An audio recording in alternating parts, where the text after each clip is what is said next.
in general, I think the most important lesson we need to learn is that we need to pay more attention to security arrangements. We need to be more professional about it.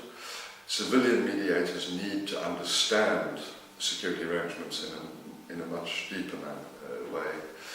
They need to have better understanding of the tools and instruments at their disposal, and of the opportunities they have to deploy security arrangements to negotiations as a strategic tool in the overall negotiation process.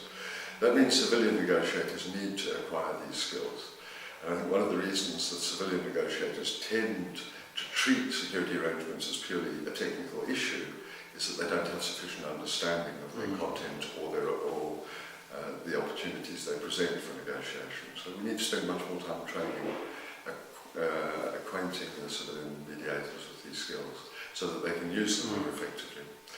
I also think it's important, therefore, for mediation teams to have at their disposal the sorts of technical expertise that will enable mediators to deploy a full range of skills in mediation.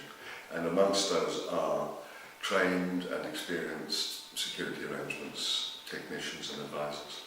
We're not trying to turn civilian mediators into overnight generals or military negotiators. I think there's a place for military mediators, former military people who acquire mediation skills. But I think the civilian mediators, and generally speaking, they would be the senior mediators. They would lead the political process because politics leads the process.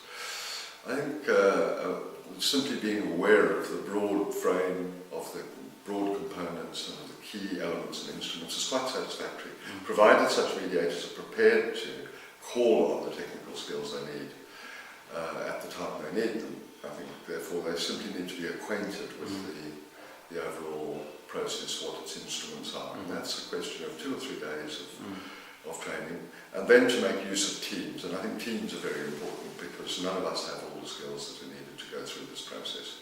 Each of us bring a small part of the puzzle into completing the overall picture.